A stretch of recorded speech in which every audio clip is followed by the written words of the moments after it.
خطاب کے لیے دعوت دیتا ہوں۔ ہم سب کے مشفق، مربی، مہربان، خیرخواہ استاد محترم، استاد الاساتذہ الشیخ محمد یوسف قصوری حافظہ اللہ کو وہ آتے ہیں اور اپنے بچوں کو، اپنے شاگردوں کو نصیحت فرماتے ہیں۔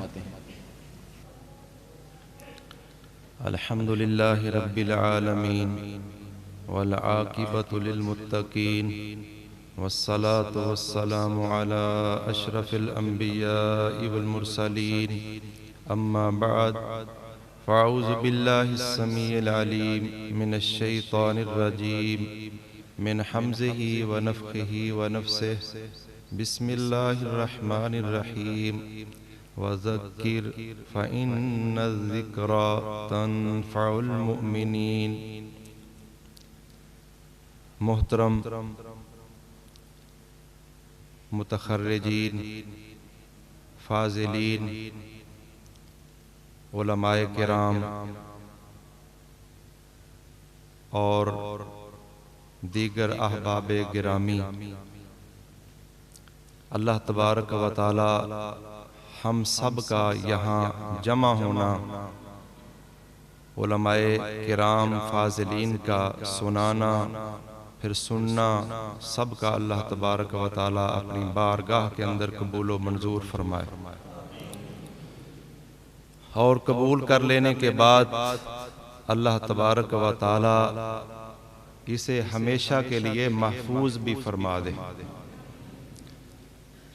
پہلی چیز کسی نیکی کا قبول ہونا ہے، اور پھر قبول ہونے کے بعد بعض دفعہ یہ بھی ہوتا ہے کہ دوبارہ پھر اسے ڈیلیٹ کر دیا جاتا ہے انسان کے کسی گناہ کی وجہ سے۔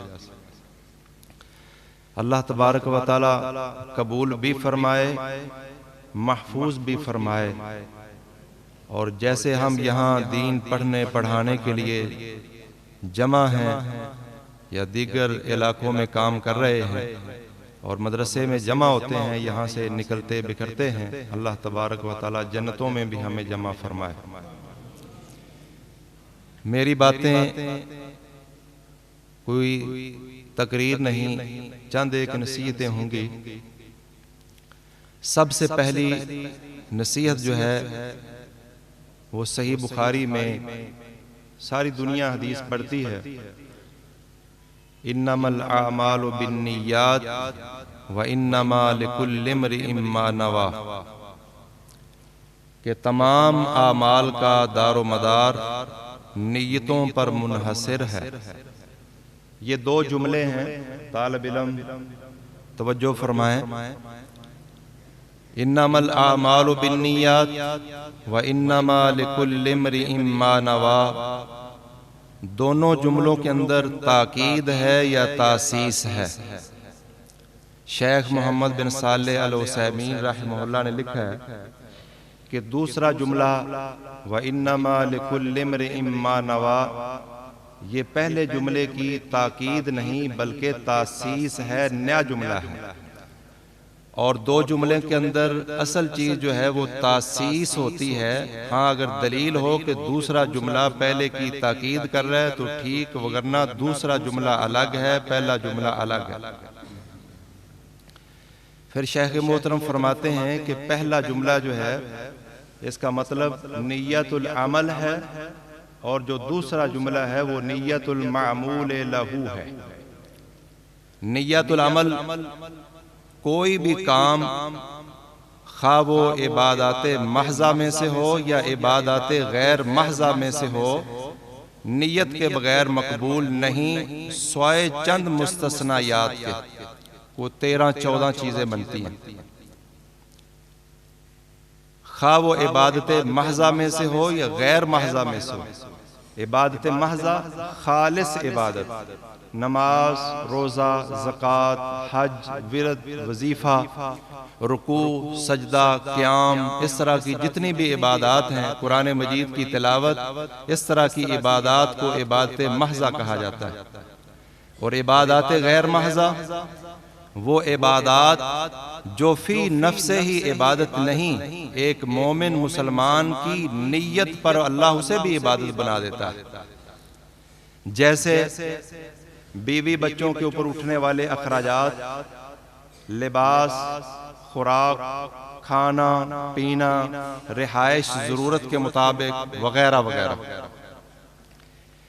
کھاتے ہم بھی ہیں، کھاتے کافر بھی ہیں، پیتے ہم بھی ہیں، پیتے وہ بھی ہیں۔ نکاح مسلمان بھی کرتا ہے، نکاح ایک کافر بھی کرتا ہے۔ لیکن اگر مسلمان پاک دامنی کے حصول کے لیے نکاح کرتا ہے نیت اچھی کے ساتھ، اسے نکاح کا بھی اجر و ثواب ہے۔ بچوں کی تعلیم و تربیت کے اوپر جو ہم خرچ کرتے ہیں اس کا بھی اجر و ثواب ہے اگر نیت شامل ہو۔ اگر ایک شخص اس میں ثواب کی نیت نہیں کرتا، نیت پھر ایک نیت عامہ ہے، ایک نیت خاصہ ہے۔ یہ نہیں کہ ہر درہم خرچ کرتے وقت نیت ہو۔ اس انسان کے دل میں اگر ایک عام نیت موجود ہے کہ وہ جب بھی خرچ کرتا ہے تو اس کے ذہن میں شروع سے یہ نیت ہے کہ اللہ تعالیٰ نے اولاد پر خرچ کرنا میری ذمہ داری لگائی ہے، اس ذمہ داری کا پاس رکھتے ہوئے وہ اولاد پہ خرچ کرتا ہے، تو وہ جب بھی خرچ کرے اس وقت ذہن میں نیت ہو یا نہ ہو اس کو اجر و ثواب پھر بھی ملے گا۔ حافظ ابن حجر رحمہ اللہ نے فتح الباری کے اندر لکھا ہے اس حدیث کے تحت کہ ایک شخص گھوڑے پر بیٹھ کر وہ نہر کے پاس سے گزرتا ہے، وہ گھوڑے کو پلانے کا ارادہ نہیں کرتا، گھوڑا خود اس نہر یا دریا سے پانی پیتا ہے، اللہ تعالیٰ اسے اجر و ثواب سے نوازتا ہے۔ کیوں؟ جس دن اس نے گھوڑا رکھا تھا کھلانے پلانے کی نیت اس دن سے ہے، اب اسے نہیں پتا تھا کہ گھوڑے نے پانی پینا ہے، گھوڑے نے خود پانی پیا، اس نے نیت نہیں کی، پھر بھی اجر و ثواب کے اس کی نیت عامہ پیچھے موجود ہے۔ تو نیت العمل کوئی بھی کام، ایک شخص ٹوٹیوں پہ بیٹھا ہوا ویسے ہاتھ پاؤں دھو رہا ہے، وضو کی نیت نہیں ہے، خاص سارا پروسیس کر لے اس کا وضو نہیں ہوگا۔ فجر سے لے کر شام تک ایک شخص بھوکا ہے، کھانے پینے کو کچھ نہیں ملا، لیکن ذہن میں روزے کی نیت نہیں تھی، اس کا روزہ نہیں ہوگا۔ خواہ وہ عبادات محضہ ہوں یا غیر محضہ ہوں، جب ہماری نیت ہوگی تو اس کا اعتبار ہوگا، خواہ وہ نیت عامہ ہو یا نیت خاصہ ہو۔ بعض چیزوں میں نیت عامہ جو ہے وہ بھی معتبر ہوتی ہے۔ تو محترم بھائیو، اس لیے جو لباس خریدتے ہو اپنے لیے، لباس، ملبوسات، مطعومات، مشروبات، بچوں کی تربیت، آنا جانا، یہاں جو متخرجین آئے، جو آنے کا کرایہ لگا ہے، جانے کا کرایہ لگے گا، اگر یہاں آنا اللہ کے لیے ہے تو یہ اجر و ثواب، یہ خرچ کرنا بھی اللہ کے لیے ہے۔ تو ہر کام کی نیت کر لی جائے، خواہ وہ عبادت محضہ میں سے ہو یا عبادت غیر محضہ جو ہمارے لیے مباحات ہیں، اگر ہم ان کی نیت کر لیں۔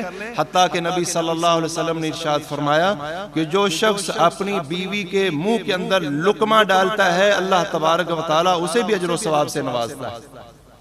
اب لقمہ ڈالنے کے دو مطلب ہیں کہ انسان کمائی کر کے گھر لایا ہے، بیوی کھانا خود کھا رہی ہے، گویا کہ وہ لقمہ منہ میں خامد ڈال رہا ہے کہ کھانا تیار اس نے کروایا ہے، یہاں تک پروسیس تک اس نے پہنچایا ہے۔ یا مداعبت کے طور پر وہ خود اپنے ہاتھ سے لقمہ پکڑ کر بیوی کے منہ کے اندر ڈالتا ہے، اللہ تبارک و تعالیٰ اس کا بھی اجر و ثواب عطا فرماتا ہے۔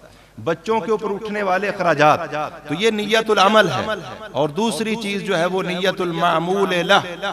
پہلی چیز کہ اس کام کو کرتے وقت نیت موجود ہے، یا عادت کے ساتھ کام ہو گیا ہے، یا تعلیم کے لیے کام ہو گیا ہے۔ نیت ہے یا نیت نہیں، اگر نیت نہیں تو وہ کام معتبر نہیں ہے، سوائے چند ایک مستثنیات کا۔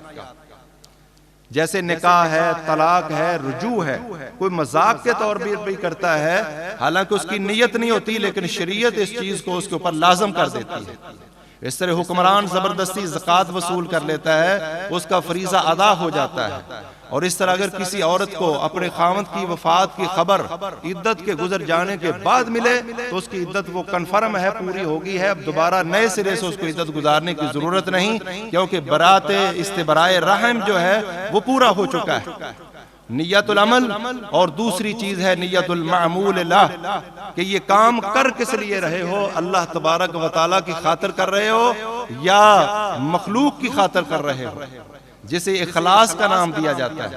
پہلی نیت العمل اور دوسری چیز جو ہے وہ نیت المعمول لہ، کہ کام کس لیے ہو رہا ہے. اگر وہ اللہ کے لیے، جیسے صبح سے یہ باتیں ہم سن رہے ہیں، تو یہ بہت بڑی، حافظ ابن حجر رحمہ اللہ نے لکھا ہے کہ 8 محدثین کے نام لے کر کہ انہوں نے یہ فرمایا کہ انما الاعمال بالنیات وانما لکل امرئ ما نوی. یہ پورے اسلام کے اگر 3 حصے کیے جائیں تو 1/3 1/3 کے اوپر جو محیط ہے وہ انما الاعمال بالنیات. یہ حدیث رسول صلی اللہ علیہ وسلم 1/3 اسلام کے اوپر محیط ہے. اور بعض نے یہ کہا کہ 4تھا حصہ اسلام کا ہے. گویا کہ تمام اعمال جب تک نیت نہیں وہ معتبر نہیں. نیت ہے لیکن غیر اللہ کی نیت ہے، اللہ کو راضی کرنا مقصود نہیں ہے، غیر اللہ مقصود ہے، یا وہ مقصود بالذات ہے اور اللہ کی رضا بالطبع ہے تو پھر بھی اللہ کے ہاں وہ مقبول نہیں ہے. دوسری چیز اخلاص ہے. اور میں کہا کرتا ہوں اگر اخلاص ہو تو ایک کتے کو پانی پلانا جنت کا باعث بن جاتا ہے. اگر اخلاص ہو تو راستے سے ایک خاردار ٹہنی کو ہٹانا یہ جنت کا سبب بن جاتا ہے. لیکن جب اخلاص نہ ہو تو حاجیوں کو سرید بنا کر کھلانا بھی ایمان کے نصیب ہونے کے لیے سبب بھی نہیں بنتا. اور جب اخلاص نہ ہو تو پھر حاجیوں کو زمزم پلانا، ادھر کتے کو پام پانی پلانا ہے اور ادھر ایک حاجی کو فی سبیل اللہ کو زمزم کا پانی پلانے والے کتنے وہ لوگ تھے جنہیں کلمہ طیبہ وہ نصیب نہیں ہوئی. تو یہ 2 چیزیں، انما الاعمال بالنیات، نیت العمل. کوئی بھی دنیا کا کام، کوئی کاروبار کرتا ہے، تجارت کرتا ہے، خریدتا ہے، فروخت کرتا ہے، بچوں کے اوپر خرچ کرتا ہے، تو ہر چیز جو مباحات ہیں صرف اللہ کی خاطر نیت کر لیں کہ اللہ تبارک و تعالیٰ نے ہماری ذمہ داری اور ڈیوٹی لگائی. اور تیسری چیز کہ آپ میں سے سب مستقبل کے انشاءاللہ علماء کرام ہیں اور ایک کثیر تعداد جامعہ سے 140 متخرجین پچھلے سال تک، اور اس سال والے اگر شامل کیے جائیں تو 151 متخرجین فضلاء جامعہ سے تخرج انہوں نے حاصل کیا ہے. اور آپ بھی انشاءاللہ مستقبل کے فضلاء ہیں، متخرجین ہیں. اپنی پوزیشن کو صاف رکھنا، ایک عالم دین عزت کے لحاظ سے، مال کے لحاظ سے، سٹیٹس کے لحاظ سے اپنی پوزیشن کو بالکل صاف اور ستھرا، نکھرا، نیٹ اور کلین رکھنا ہماری ذمہ داری. دھواں دار تقریریں وہ اثر نہیں کرتی جو انسان کا کریکٹر اور کردار دنیا کے دل و دماغ کے اندر اثر کرتا ہے. اس لیے دنیا کے سامنے اپنا کریکٹر اور کردار رکھیں. اللہ کے نبی سے اور کسی موقع پر اٹھنے والا شک اور شبہ اگر پیدا ہو رہا ہو اور لوگ غلط سمجھ رہے ہو تو فوراً اس کی وضاحت کریں. صحیح بخاری میں کتنے ہی مقامات ہیں جہاں رسول مقبول صلی اللہ علیہ وسلم کے صحابہ کرام اور خود رسول مقبول صلی اللہ علیہ وسلم نے اپنی پوزیشن کو دنیا کے سامنے صاف، جیسے اندر سے صاف ہے باہر سے بھی صاف، اور پھر لوگوں کو کلیئر کرنے کے لیے وضاحت بھی ارشاد فرمائی. نبی کریم صلی اللہ علیہ وسلم اعتکاف کر رہے ہیں مسجد نبوی کے اندر. آپ کی بیوی صفیہ رضی اللہ تعالیٰ عنہا تشریف لاتی ہیں. آپ انہیں اسامہ کی حویلی اور محلے کے اندر منتقل کرنے کے لیے جا رہے ہیں. راستے میں کھڑے ہیں، 2 انصاری صحابی پاس سے گزرتے ہیں. نبی صلی اللہ علیہ وسلم ہیں، آپ کی بیوی صفیہ رضی اللہ تعالیٰ عنہا ہیں. جب انصار کے ان 2 نوجوانوں نے دیکھا، آدمیوں نے دیکھا کہ نبی صلی اللہ علیہ وسلم کھڑے ہیں، اپنی سپیڈ کے اندر اضافہ کر دیتے ہیں. نبی کریم صلی اللہ علیہ وسلم نے فرمایا ٹھہر جائیے، یہ میری بیوی صفیہ ہے. وہ انصاری صحابہ کہنے لگے سبحان اللہ، ہمیں آپ پر کچھ شک اور گمان بھی گزر سکتا ہے. کائنات کی پاک باز ترین ہستی محمد الرسول اللہ صلی اللہ علیہ وسلم، آپ میں ٹھیک ہے، لیکن یاد رکھو شیطان انسان کے اندر اس طرح دوڑتا ہے جس طرح خون انسان کے رگ و ریشے کے اندر دوڑتا ہے. میں نے اس لیے وضاحت کی ہے کہ کہیں شیطان تمہارے دل کے اندر کوئی وسوسہ نہ ڈال دے. اور انبیاء کرام کے علماء کرام جو ہیں وہ رسا ہیں، لہذا ہمیں اپنا ظاہر اور باطن صاف بھی رکھنا چاہیے. اور کسی موقع پہ اگر کوئی شک شبہ اور دھبا لوگ محسوس کر رہے ہوں تو خود وضاحت بھی کر دینی چاہیے، لوگوں کے سینوں کو صاف کر دینا چاہیے. اور تیسری بات یہ ہے کہ نبی صلی اللہ علیہ وسلم نے فرمایا من احب الدنیا اضر بالآخرہ ومن احب الآخرہ اضر بالدنیا فازروا بالفانی للباقی۔ رسول مقبول صلی اللہ علیہ وسلم نے فرمایا جو شخص دنیا کو ترجیح دے گا وہ اپنی آخرت کا نقصان کرے گا، جو آخرت کو ترجیح دے گا وہ دنیا کا نقصان کرے گا۔ تم دین کا نقصان نہ کرنا، اپنی دنیا کا نقصان کر لینا۔ دونوں چیزیں پیرالل، متوازی اور برابر برابر نہیں چل سکتی۔ یا دین آگے ہوگا دنیا میں حرج ہوگا، اور اگر دین دنیا کو آگے لے کر جائیں گے تو دین میں حرج ہو سکتا ہے۔ لیکن رسول مقبول صلی اللہ علیہ وسلم نے فرمایا، اس لیے میں تمام احباب گرامی اپنے آپ سمیت سب کو نصیحت کرتا ہوں کہ دنیا میں اگر نقص ہو جائے، دنیا کم مل جائے، لیکن دین کے اندر جو پڑھنے پڑھانے والے بلکہ تمام لوگ کسی شعبے سے کام کر رہے ہوں، سب کے لیے نبی صلی اللہ علیہ وسلم کی یہ نصیحت جو ہے، پھر یاد رکھیں عجب اور تکبر کبھی دور سے بھی ہمارے اندر آنے کے لیے، گھسنے کے لیے دور تک بھی راستہ نہ دے۔ اللہ تبارک و تعالیٰ نے نبی کریم صلی اللہ علیہ وسلم نے مکہ فتح کر لیا ہے، 10,000 صحابہ کرام کا لشکر ہے، جس مکہ کی تاریک گلیوں سے گزرتے ہوئے رات کی طریقے میں نبی صلی اللہ علیہ وسلم ہجرت پر مجبور ہوئے تھے۔ آج دن کی روشنی کے اندر 10,000 کا لشکر جرار لے کر محمد الرسول اللہ صلی اللہ علیہ وسلم آب تاب شان و شوکت کے ساتھ، غلبہ سطوت کے ساتھ داخل ہو رہے ہیں۔ کفر کے اندر ہمت نہیں ہے۔ مکہ فتح ہونے کے بعد طلقاء کی تعداد 2,000 ہے، 12,000 صحابہ کرام ہیں، اور ادھر کافروں کی تعداد اس سے بھی شاید کم ہوگی، لیکن دل کے اندر عجب تکبر نہیں، عجب آیا ہے کہ آج ہماری تعداد بہت زیادہ ہے، اس کثرت تعداد کی وجہ سے ہمیں شکست نہیں ہو سکتی۔ اللہ تبارک و تعالیٰ نے نبی کریم صلی اللہ علیہ وسلم کے صحابہ کرام کو یہ بات سمجھائی کہ نہیں، فتح رب کے ہاتھ میں ہے، کثرت اور قلت یہ اس کا معیار اور سبب نہیں ہے، جو رحمان کرتا ہے، اللہ کرتا ہے، وہی ہوتا ہے۔ رسول اللہ صلی اللہ علیہ وسلم کے وہی صحابہ کرام جنہوں نے بعد میں ایران فتح کیا ہے اور جنہوں نے مصر فتح کیا ہے، علاقوں کے علاقے، وہی صحابہ کرام وقتی طور پہ پیچھے ہٹ جاتے ہیں۔ نبی کریم صلی اللہ علیہ وسلم کے گرد و نواح کے اندر 80 کے صحابہ کرام پیچھے آپ کے ساتھ رہتے ہیں۔ آپ صلی اللہ علیہ وسلم اپنی خچر کی لگام، آپ کے چچا کا بیٹا ابو سفیان بن حارث ہے، یہ ابو سفیان میر معاویہ کے باپ نہیں ہے، باپ طالب علم غلطی کرتے ہیں، یہ ابو سفیان بن حارث چچا کا بیٹا ہے، یہ شدید ترین دشمن تھا مکہ کے فتح کے بعد۔ اب آپ صلی اللہ علیہ وسلم سے محبت کرنے والا محب بن گیا ہے، آپ کی خچر کو لگام کو تھاما ہوا ہے۔ اور بعض روایتوں میں حضرت عباس نے پکڑا ہے، تو تطبیق یہ ہے پہلے ابو سفیان بن حارث نے خچر کی لگام کو تھاما تھا، پھر حضرت عباس نے ان سے لگام پکڑ لی تاکہ کنٹرول کیا جا سکے۔ حضرت اللہ کے نبی صلی اللہ علیہ وسلم آگے بڑھ رہے ہیں، انا النبی لا کذب انا ابن عبد المطلب، یہ ترانہ آپ کی زبان پر ہے، اور پھر اللہ تبارک و تعالیٰ نے صرف یہ دکھانا تھا تمہاری تعداد سے کثرت سے فتح نہیں ہے، جب تک آسمان سے رحمت نہ ہو۔ وہی صحابہ کرام واپس پلٹتے ہیں۔ اگر کسی کی سواری جو ہے وہ اڑیل ہو رہی تھی، وہ چھوڑ کر نبی صلی اللہ علیہ وسلم کے پاس آ رہا تھا، وہی صحابہ کرام فاتح بنتے ہیں، 6,000 مرد و خواتین بوڑھے قیدی بنتے ہیں، 24,000 اونٹ مال غنیمت بنتے ہیں، 40,000 بکریاں مال غنیمت بنتی ہیں۔ اللہ تبارک و تعالیٰ نے صرف عجب کا علاج، بھائیو جب ہم بولتے ہیں یہ زبان ہمیں اللہ کی عطا ہے، کبھی غرور نہ کرنا، عجب نہ کرنا۔ جن آنکھوں سے دیکھتے ہیں یہ آنکھیں اللہ کی عطا ہیں، جن ہاتھوں سے پکڑتے ہیں وہ ہاتھ اللہ کی عطا ہیں، جن قدموں سے چلتے ہیں وہ قدم اللہ کی عطا ہیں، جس سینے سے سوچتے ہیں وہ سینہ اور دل اللہ کی عطا ہے۔ کبھی غرور میں نہیں آنا ہے، عجب میں نہیں آنا ہے، اور تکبر تو بہت بڑی بات ہے، وہ تو باطر الحق وغمت الناس، وہ حق کو جھٹلانا اور لوگوں کو ذلیل سمجھنا ہے، وہ تو ایک مومن کے قریب سے بھی نہیں گزرنا چاہیے۔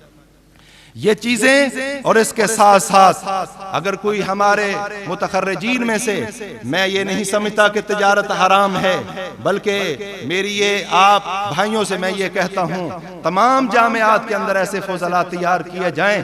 وقت کی ضرورت یہ ہے کہ وہ ملک کے نامور عہدوں کے اوپر بھی جائیں, وہ فوج کے اندر بڑے بڑے عہدوں پر بھی جائیں, وہ پولیس کے بڑے بڑے عہدے بھی سنبھالیں, وہ دیگر معاملات کے اندر بھی اہل توحید کو, اہل الحدیث کو ایسے افراد نابغہ روزگار تیار کر کے مختلف سٹیجوں پر بھیج کر مستقبل کی پلاننگ جو ہے وہ ضروری ہے. آج یہ چیزیں سمجھ آ رہی ہیں کہ ہمیں ہر فیلڈ کے اندر جانا چاہیے, لیکن یاد رکھیں یہ اپنا ایک مقام ہے.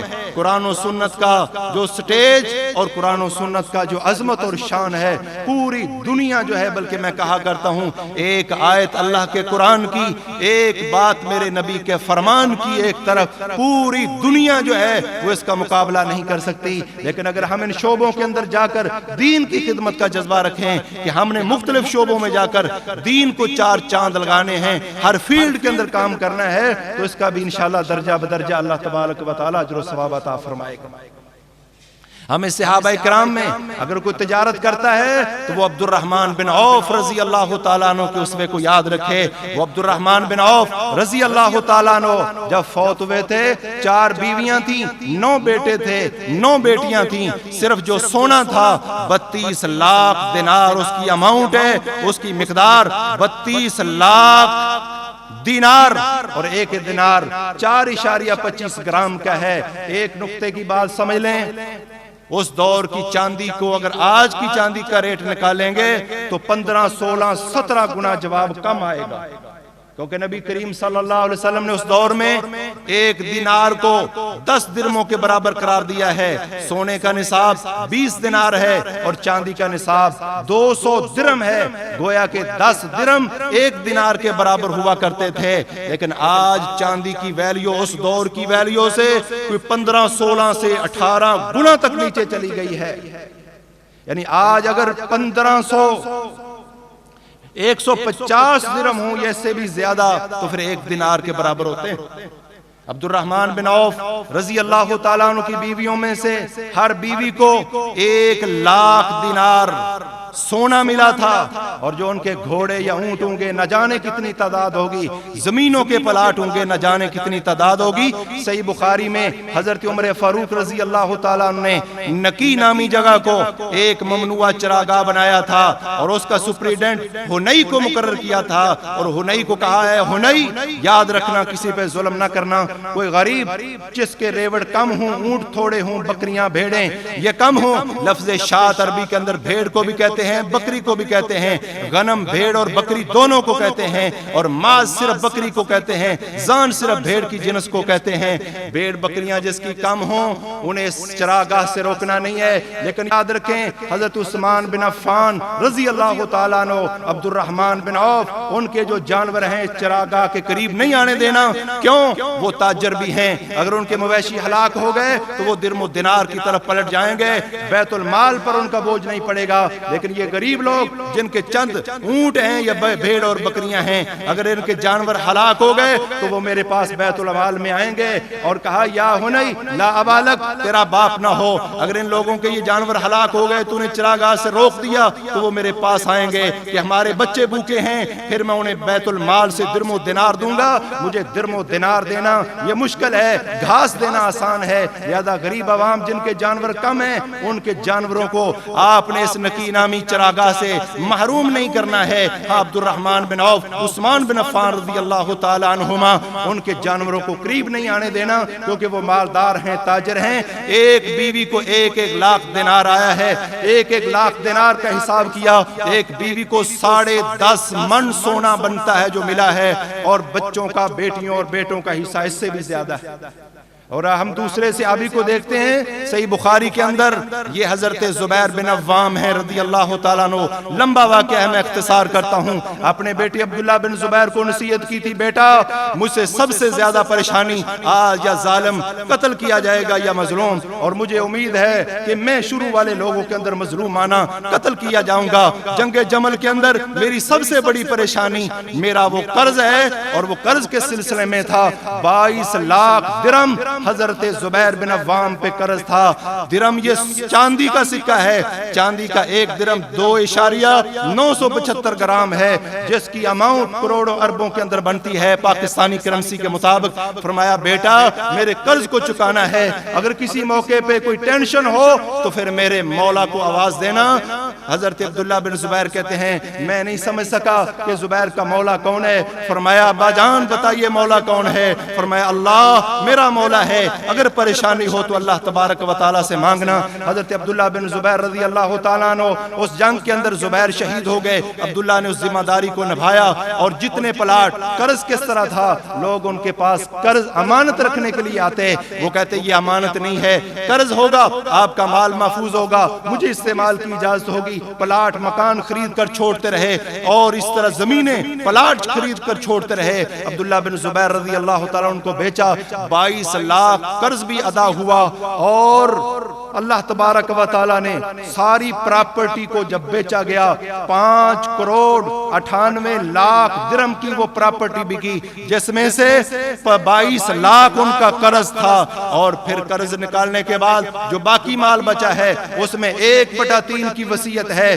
جو 1 کروڑ 92 لاکھ بنتی ہے، اور اس کے بعد جو صافی مال بچا وہ 3 کروڑ 84 لاکھ درم بچا ہے، اور پھر جو ایک بیوی کو وہ آیا ہے، ایک بیوی کو صحیح بخاری کے لفظ ہیں ایک بیوی کو 12 لاکھ درم آیا ہے، اور اس دور کا 12 لاکھ درم جو ہے وہ 1,20,000 دینار بنتا ہے۔ آج اگر چاندی کا حساب کریں تو وہ بہت لو ویلیو ہوگا، اس دور کے اندر چاندی کی ویلیو 10 درم 1 دینار کے برابر تھا۔ تو حضرات نبی کریم صلی اللہ علیہ وسلم کے باپ بھی صحابی، بیٹا عبداللہ بن زبیر بھی صحابی ہے۔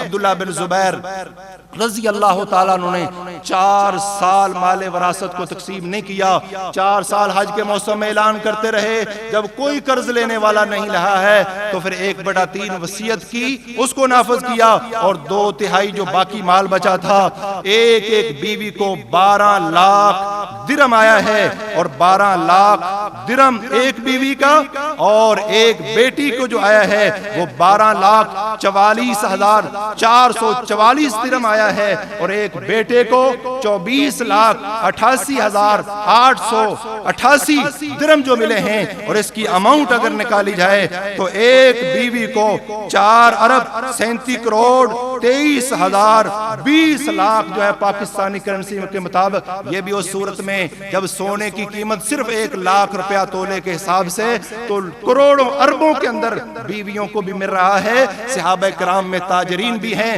لیکن یہاں ایک بات ذکر کر دوں، وہ یہ ہے کہ عبد الرحمن بن عوف رضی اللہ تعالیٰ عنہ جہاں صف اول کے تاجر تھے، وہاں عبد الرحمن بن عوف رضی اللہ تعالیٰ عنہ صف اول کے نمازی بھی تھے۔ 2 مقام دیکھ لیں، اگر ہم دیکھتے ہیں حضرت عمر کی شہادت کو، اس سے پیچھے آ جائیے، نبی کریم صلی اللہ علیہ وسلم تبوک کی طرف جا رہے ہیں، اور نبی صلی اللہ علیہ وسلم قضائے حاجت کے لیے دور نکل گئے، تاخیر ہو گئی، صحابہ کرام نے سمجھا دن چڑھ رہا ہے، اور کس کو آگے کیا؟ عبد الرحمن بن عوف کو۔ اس کا مطلب یہ ہے کہ پہلی صفوں کے اندر موجود تھے تو انہیں بلا کر لایا گیا، ابو بکر و عمر عثمان دیگر صحابہ کو نہیں، عبد الرحمن بن عوف قریب تھے، انہیں کھڑا کر کے پہلی صف میں نماز پڑھائی گئی ہے۔ اگر ہم دوسرا مقام دیکھتے ہیں، جب حضرت عمر رضی اللہ تعالیٰ عنہ کو تیر لگتے ہیں تو اس وقت بھی پہلی صف میں عمر کے پیچھے کھڑے ہونے والے عبد الرحمن بن عوف رضی اللہ تعالیٰ نے، اس لیے پکڑ کر انہیں پہلی صف پہ کیا گیا ہے۔ اور اگر ہم نے انہیں صف اول کا تاجر دیکھا ہے تو حدیثوں میں صف اول کے نمازی بھی ہیں،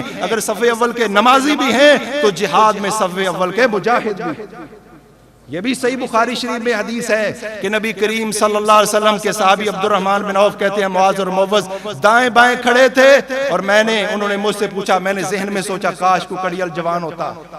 اتنی دیر میں انہوں نے کہا چچا بتائیے ابو جہل کہاں ہے؟ اس کا مطلب کہاں کھڑے تھے؟ صف اول کے اندر۔ بھائی اگر آپ نے تجارت کرنی ہے کوئی حرج نہیں ہے، آپ تجارت سے بھی رب کو منا سکتے ہیں، جنت کا راستہ پا سکتے ہیں۔ ہاں راستوں کے انتخابات ہیں، کوئی دین کا کوئی شعبہ سنبھالے ہوئے ہے، لیکن خیرکم من تعلم القرآن وعلمہ، سب سے بہترین جو ہے وہ سب سے بہترین راستہ وہ دین کی تعلیم اور تعلم کا راستہ۔ اور علماء کرام انبیاء کے وارث ہیں۔ آخری بات ذکر کر کے بات کو ختم کرتا ہوں۔ جب بیٹے جوان ہو جاتے ہیں تو والدین پرسکون ہو جاتے ہیں، والدین کی ٹینشنیں پریشانیاں ختم ہو جاتی ہیں۔ الحمدللہ اس سال تک جامعہ کے ابناء الجامعہ جو ہیں ان کی تعداد 151 تک الحمدللہ پہنچ گئی ہے۔ اور اس طرح اگر کسی جامعہ کے بیٹے ہوں تو پھر وہاں کے مدیر کو کوئی پریشانی ہو یا ٹینشن ہو تو میں سمجھتا ہوں کہ نہیں ہونی چاہیے۔ یہ ایک المیہ ہے ہمارے مدارس کے اندر، کتنے وہ مدارس ہوں گے جن سے 10 ہزار طلبہ فارغ ہو چکے ہوں گے، اور 10 ہزار طالب علم میں سے ہر طالب علم فاضل اگر 1000 روپیہ ماہانہ دے تو یہ 10 لاکھ روپیہ ماہانہ بن جاتا ہے۔ اگر ہم میں سے ہر کوئی، میں الحمدللہ سب سے پہلے خود اس عمل کے اوپر ہوں اللہ کے فضل و کرم سے اس جامعہ کے لیے، تو آپ بھائی بھی جتنے طالب علم ہیں وہ بھی، اور جتنے فضلاء متخرجین ہیں وہ بھی، بھائی اللہ نے توفیق دی ہے، خود بھی جتنا ہو سکے 500 1000 جامعہ کے ساتھ ضرور تعاون کریں۔ جیسے کہ پہلے جامعہ کے متخرجین خود کہہ رہے تھے کہ احساس جامعہ کے ساتھ تعلق کا ایک بہترین ذریعہ اور صدقہ جاریہ یہ بھی ہے کہ آپ اپنی آمدنی میں سے 500 روپیہ ماہانہ جو ہے وہ جامعہ کے اندر جمع کروائیں، تو اللہ تبارک و تعالیٰ کہ ہاں اس کا پتہ نہیں نہ جانے کیا مقام ہوگا۔ اور اگر آپ جہاں کچھ لوگ ایسے بھی ہوتے ہیں جو اثر و رسوخ والے ہیں، وہ لاکھوں روپیہ بھی جمع کر سکتے ہیں۔ یہ 7 جامعہ بن رہا ہے طالبات کے لیے، اور وہ ابھی زیر تکمیل ہے، کافی پریشانی کا باعث ہے۔ جتنے بھی متخرجین آئے، احباب آئے، جس کو اللہ تعالیٰ نے زبان دی ہے اور جس کا تعلق ہے، کوئی اثر رسوخ ہے، تو یہ جامعہ کوئی مشکل نہیں ہونا چاہیے۔ اتنے متخرجین کی موجودگی میں، معاونین اور دعائیں کرنے والے احباب محبین کی موجودگی میں اللہ تبارک و تعالیٰ قاری صاحب کے ساتھ ہمیں شانہ بشانہ کھڑے ہونے کی توفیق عطا فرمائے۔ جتنے احباب تشریف لائے ہیں، مہمانان گرامی، فضلاء کرام، متخرجین، آپ کا آنا اللہ تبارک و تعالیٰ قبول فرمائے۔ اور آخری چیز جو ہے دعاؤں میں ضرور یاد رکھیں، مجھے تو اللہ جب بھی موقع دیتا ہے رات کی تنہائیوں میں میں دعا کرتا ہوں، یا اللہ اس جامعہ کے متعلمین، متخرجین، معاونین، محبین، منتظمین، یا اللہ ان کے مال میں، ان کی جان میں، ان کی عزت میں، ان کی آبرو میں، ان کی دنیا میں، ان کی آخرت میں، ان کے درس میں، ان کی تدریس میں، ان کی تقریر میں، ان کی فقاہت میں، ان کے علوم کے اندر، ان کے فنون کے اندر اپنی خاص اور خاص برکت فرما۔ آپ بھی تمام احباب جامعہ کے لیے، اپنے احباب کے لیے، والدین ملک پاکستان، عالم اسلام کے لیے، درجہ بدرجہ سب کے لیے دعا کیا کریں۔ اللہ تبارک و تعالی ہمیں جنتوں کے راستے پہ گامزن رکھے، جب تک زندگی ہو ایمان اور اسلام والی، موت اللہ تبارک و تعالی شہادت کی عطا فرمائے۔ اللہ تبارک و تعالی آپ سب سے زیادہ دین کا کام لے۔ وما توفیقی الا باللہ، سبحان ربک رب العزت عما یصفون وسلام علی المرسلین والحمد للہ رب العالمین۔